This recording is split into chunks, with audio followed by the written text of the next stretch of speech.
Eu quero lhe dar as boas-vindas à aula número 13 do módulo Coaching Aspectos da Personalidade.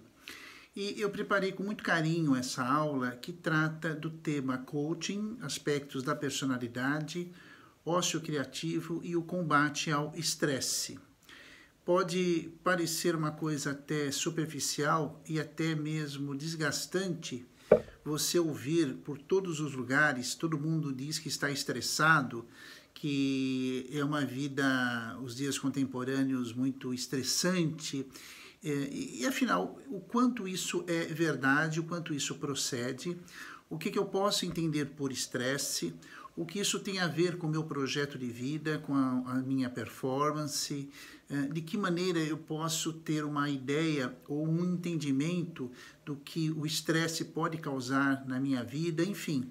Essa aula vai lhe esclarecer e vai trazer algumas informações muito interessantes sobre a questão não apenas do estresse, mas do ócio criativo, que é um termo utilizado por um sociólogo italiano, o professor doutor Domenico De Masi, da Universidade de Milão, que fala sobre a questão e a importância de nós termos e dedicarmos um tempo para nós. Né? O ócio é reinterpretado sob uma nova perspectiva e eu quero explicar isso para você para lidarmos melhor com o estresse na vida de todos nós, ok?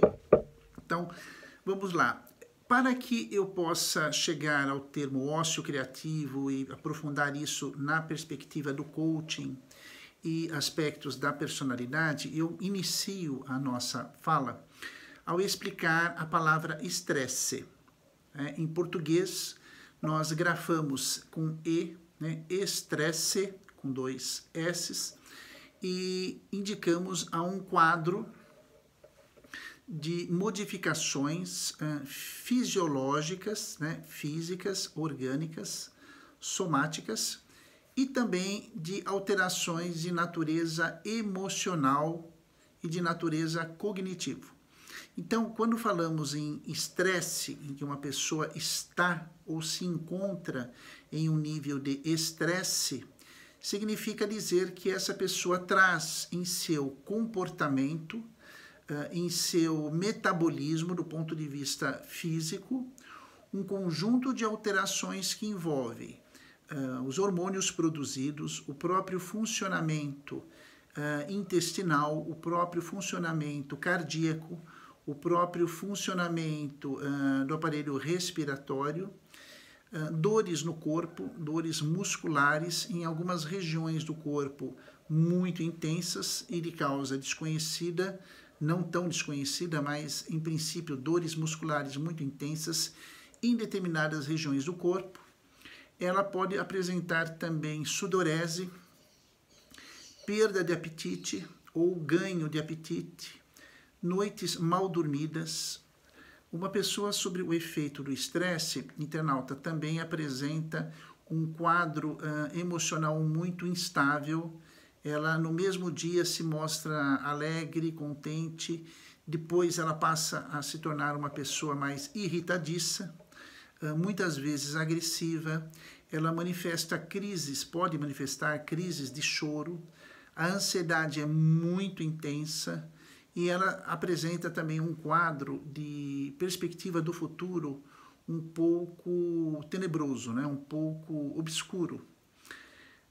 O estresse vem do termo inglês, é um verbo regular, aqueles verbos que terminam pela letra E e D, né? To stress, com S, to stress, stressed, stressed, que significava, na área automobilística, olha que coisa interessante, o desgaste que a borracha do pneu do automóvel provocava em atrito com o asfalto. Então, na indústria automobilística, a composição de um pneu é feita na medida da duração da borracha, do tipo de borracha processada e que vai ser a matéria-prima constitutiva do pneu. Se é uma qualidade de material muito simplório, muito pobre, esse desgaste, o pneu, vamos dizer assim, vai se desgastar com mais frequência. Então, aquele desgaste, né, o verbo desgastar, significava to stress, e ainda significa. Se você pega, por exemplo, uma borracha escolar do seu filho, da sua filha ou sua própria, seja aquela branquinha ou a verde, e passa na parede, num muro áspero, você vai perceber que farelos da borracha caem em função do desgaste. Esse desgaste significa to stress. Pois bem, esse termo foi utilizado no início do século, foi adotado no início do século XX, século passado, por profissionais da área da pesquisa e da saúde nos Estados Unidos para adaptar a um desgaste que as pessoas começavam a apresentar naquela época, e não se tinha muita clareza sobre o que era isso, no que se refere à dificuldade que essas pessoas tinham em conviver com situações de extrema intensidade emocional. Podia ser uma morte de uma pessoa querida, um desemprego, principalmente nas primeiras 3 décadas do século XX, nos Estados Unidos, em 1929, a queda da Bolsa de Nova York desestruturou totalmente o país, pessoas perderam fortunas, suas casas, seus empregos. Foi um período de grande depressão, de grande pressão social e, por consequência, de grande desgaste emocional. Então, os profissionais daquela época já começavam a perceber que o desgaste que era identificado, por exemplo, na indústria automobilística, poderia ser também adaptado para explicar um conjunto de desgaste do ponto de vista psíquico, ou seja, cognitivo, e também emocional, com uma manifestação corporal. Essa manifestação corporal chama-se hoje, com a medicina mais adiantada, nós entendemos ser processo psicossomático, ou seja, toda forma de tensão, de desequilíbrio dos pensamentos de uma pessoa e dos sentimentos dessa pessoa vão desencadear um mecanismo de resistência a esses fatores que nós chamamos estressores. Pode ser uma doença, um falecimento em família, uma demissão, uma mudança de emprego, ou uma mudança de residência, ou o fim de um relacionamento, o início de uma nova fase.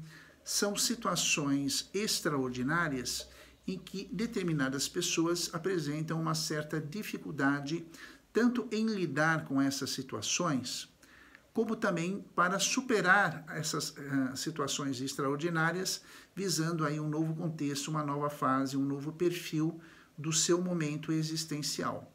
Pois bem, esse processo através do qual o corpo tenta se adaptar e reagir a essas situações, a essa situação, ou no plural, a essas situações estressadoras ou estressantes, é que nós vamos entender o que é o estresse, ou em português o estresse, em língua portuguesa, do ponto de vista psicossomático.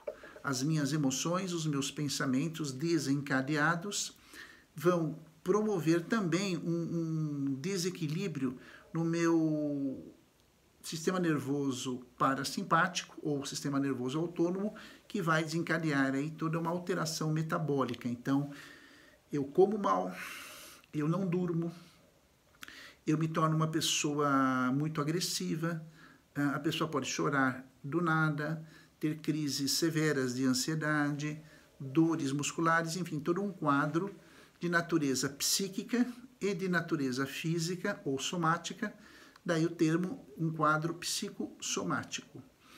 Nos meios urbanos, na vida, não apenas, eu entendo, das grandes cidades, os grandes centros urbanos, no interior, você tem também, muitos interiores, cidades do interior, que deixaram de ser interior e tem também um ritmo de vida muito estressante ou estressador. Você encontra pessoas de todas as idades que apresentam esse quadro. O que fazer dentro de uma situação como essa, ou se você se identifica com esse contexto ou nesse quadro, ou se você já imagina que está nessa situação? A primeira coisa que eu lhe recomendo Não tenho a resposta. é que você, de uma certa maneira, possa, digamos, procurar um profissional, um médico ou um psicólogo, que vá lhe fazer uma série de exames e perguntas para diagnosticar se você está estressado ou não. Por que eu recomendo esse profissional? Porque muitas vezes as pessoas confundem os termos, né? O fato dela estar nervosa ou irritada, ou cansada ou desanimada, não significa que ela esteja sob o efeito do estresse. Ela está cansada, ela está nervosa, mas não necessariamente estressada. Quem vai lhe dizer isso é o médico, que vai pedir uma série de exames, vai conversar com você, vai fazer uma anamnese do seu quadro, talvez lhe indicar para uma segunda avaliação para um psicólogo, para uma psicanalista, um profissional que também vai lhe entrevistar e dar o laudo. Então, a primeira coisa, se você acha, entende que está sob efeito de estresse, agende um horário, marque com o seu médico, com a sua médica, converse com um psicólogo, uma psicóloga, uma psicanalista, procure ajuda de profissionais que não estão envolvidos emocionalmente com o seu problema. Né?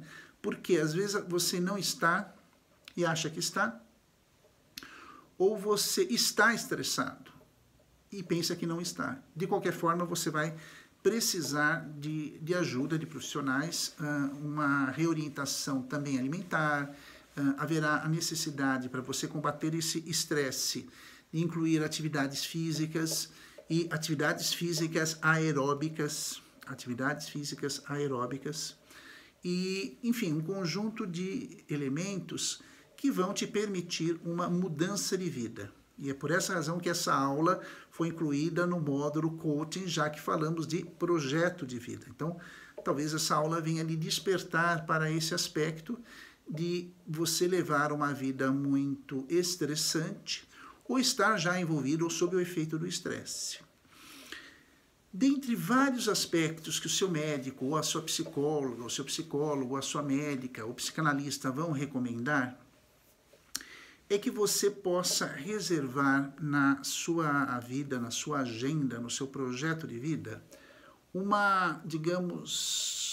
horário, um tempo destinado a algo que lhe dê alegria, que lhe dê satisfação.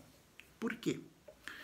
O estresse lhe drena toda a sua energia, a sua criatividade, a sua capacidade de pensar em função do acúmulo de atividades, excesso de trabalho, insatisfação com coisas que você não gosta. Então, você pode perceber que uma pessoa que está sob o efeito do estresse está uma pessoa muito mal-humorada, muito brava, é um homem muito casmurro, né? Taciturno, muito fechado, muito de péssimo humor, e isso compromete também o seu domínio cognitivo e afetivo. A pessoa de mau humor, sob o efeito do estresse, é uma pessoa pouco produtiva. Ela vai querer trabalhar mais, só que a produtividade fica muito comprometida. A criatividade nem se fala, porque essa criatividade também vai estar sob o comprometimento de uma pessoa mal-humorada. Então, quanto menor for o seu grau de humor, quanto mais baixo for o seu bom humor, mais baixo, mais repetitivo você se torna. Mais repetitiva você se torna. Menos criativo você fica, menos criativa você fica. Então, não há apenas um desarranjo orgânico, fisiológico, somático. Há também um comprometimento, um desarranjo do ponto de vista emocional e do ponto de vista cognitivo, ou seja, emoção e razão começam a entrar em conflito.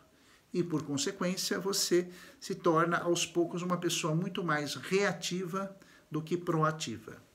O nosso propósito nessa aula, de número 13, é lhe dar algumas ideias, alguns princípios de uma teoria defendida já há mais ou menos uns 20, eu diria até 30 anos, pelo sociólogo italiano Domenico De Masi. Domenico De Masi é um professor de sociologia do trabalho, autor de diversas obras. Eu gostaria até de recomendar para você a leitura de uma delas, um clássico chamado O Ócio Criativo.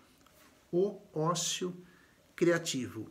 Esse livro, conhecido mundialmente, ele se encontra publicado em língua portuguesa, você não terá dificuldade de adquiri-lo online ou em alguma livraria da sua cidade, né? E ele faz uma análise da evolução do trabalho para o mundo atual, em que a sociedade foi se desenvolvendo de tal forma que as pessoas que são detentoras da sua capacidade de trabalho acabaram se voltando, se identificando com uma produtividade em larga escala, né? O trabalho ficou muito mecânico e as pessoas também.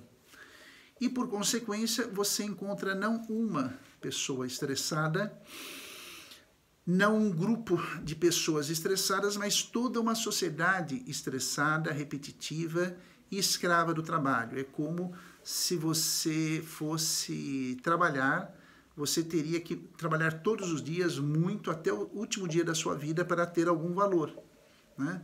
E a sociedade do Ocidente se pauta muito pela questão do trabalho, tanto que se alguém está desempregado é como se fosse mal visto, né? Uma pessoa mal vista na sociedade, porque todos, segundo Domenico De Masi, rendemos culto e idolatria a um Deus chamado trabalho. Ele é o nosso novo bezerro de ouro. E é claro que se eu me dedico a um trabalho, a uma sociedade do trabalho que valoriza muito mais a produção do que as relações humanas, é claro que eu vou ter uma sociedade doente. É claro que eu vou ter uma sociedade comprometida.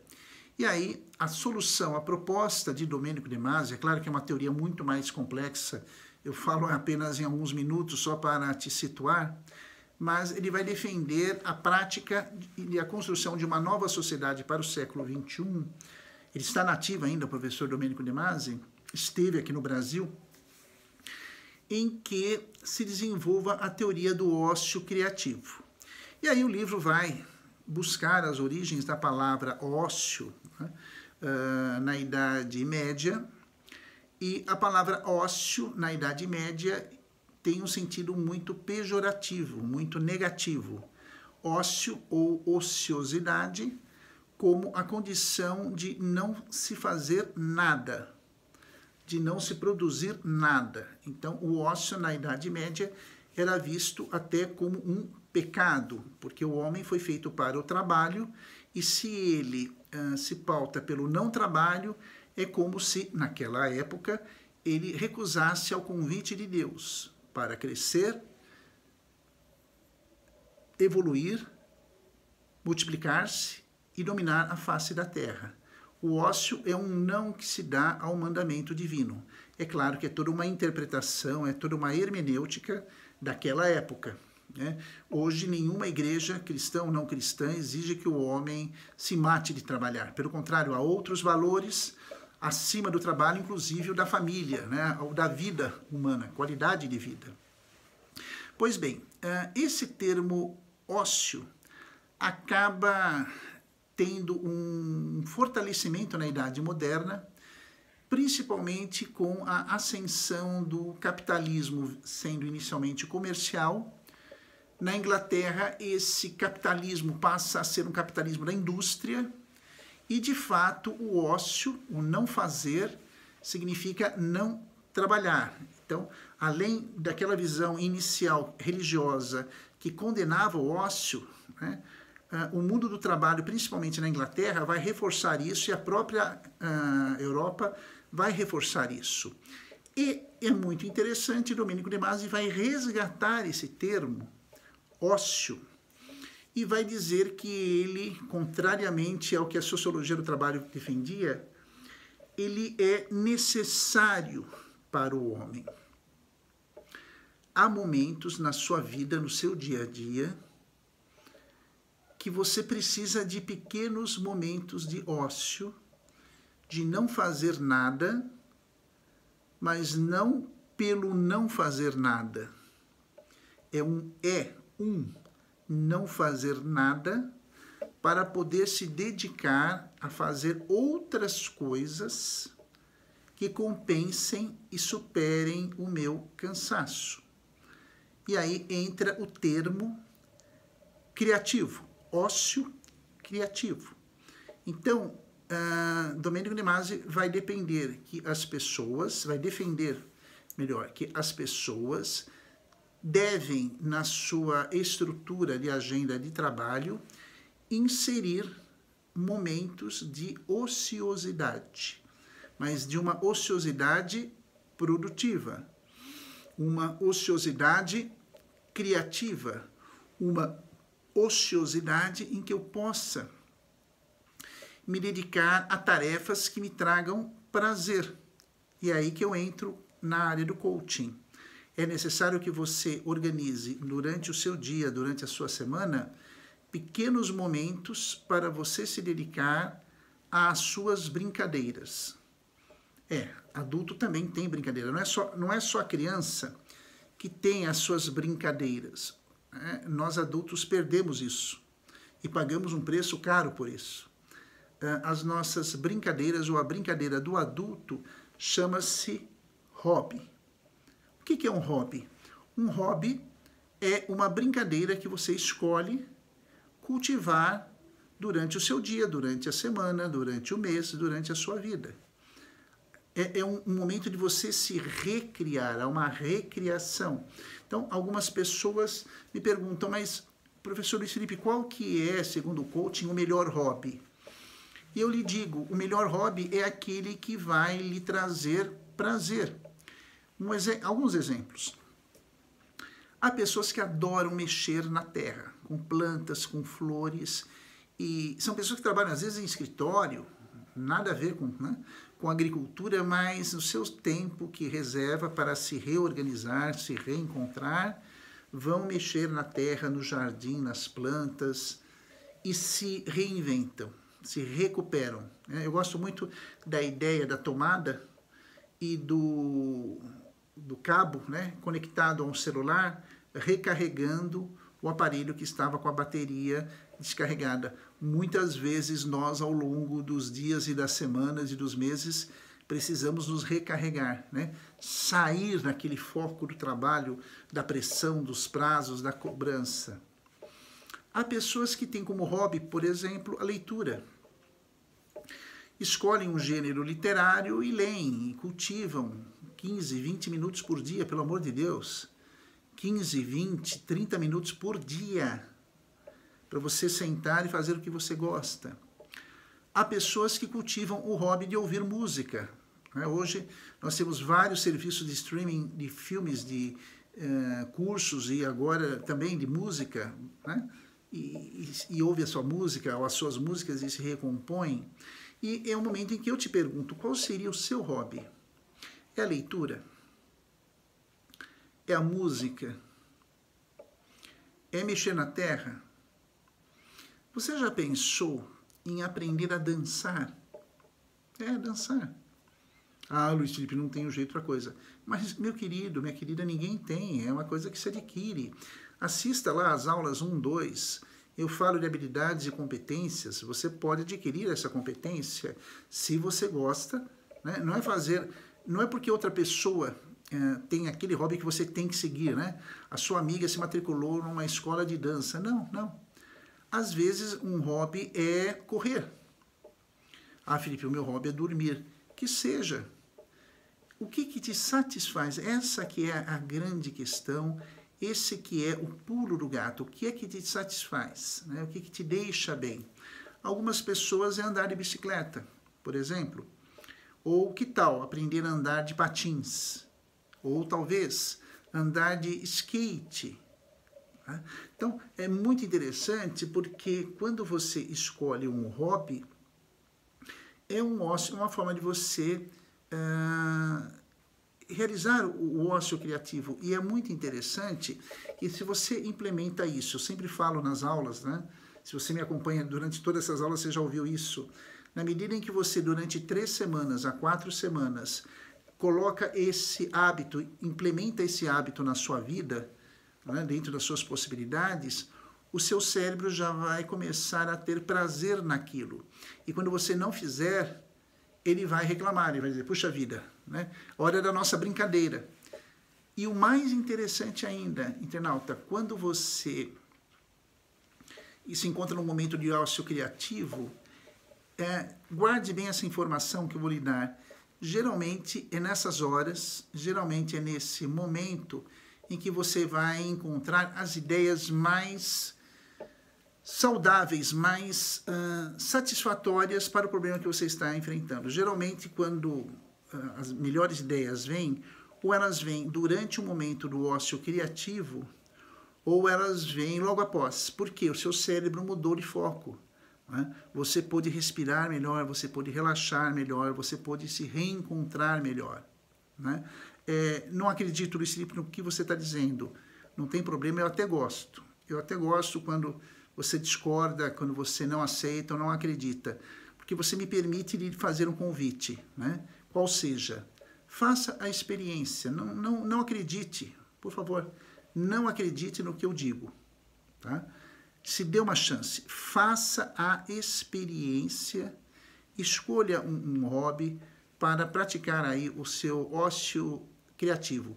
Ócio não significa você não fazer nada. Né? Nós falamos muito bem. Ócio criativo é aquela atividade que você vai escolher em colocar na sua vida, que tenha uma duração aí mais ou menos de 30 a 45 minutos. Tá? O ideal seria todos os dias, mas se não for possível todos os dias, procure na sua agenda ou no seu planner implementar 2 vezes por semana, por exemplo. Ou num final de semana e no meio da semana. Né? Há pessoas que gostam de aquacultura, né? Aquário.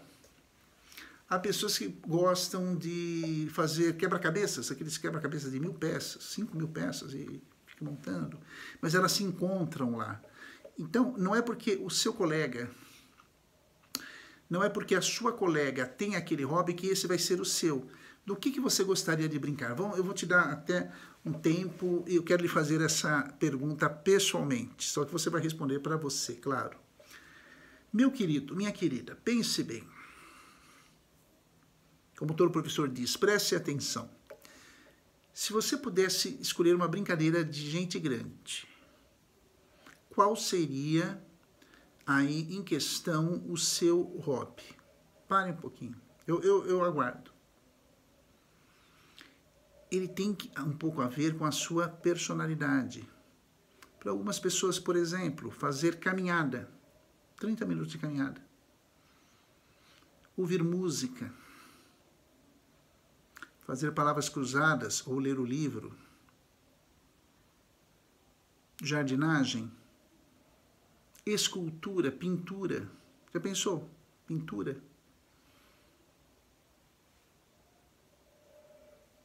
Tecer alguma coisa. Que tal escrever um livro? Que tal ver filmes? Ir ao cinema, ao teatro? Né? As pessoas têm, só para efeito de conclusão da nossa conversa, as pessoas, meu caro, minha cara, têm sido muito exigentes consigo própria e isso é até, tome isso como um elogio, não é uma crítica, não.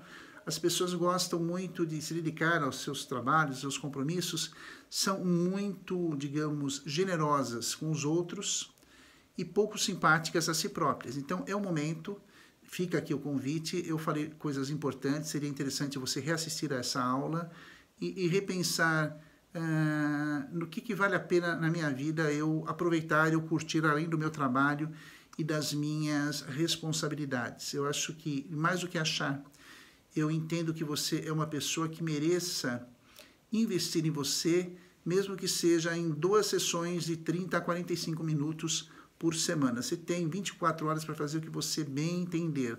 Mas pense um pouquinho de como está o seu nível de estresse e pense um pouquinho nessa teoria do ócio criativo do professor Domênico De Masi. Depois eu gostaria muito de saber qual foi o passatempo ou a diversão ou o hobby que você escolheu para se reinventar, ok? Um grande abraço, pense em tudo que nós falamos. Até mais!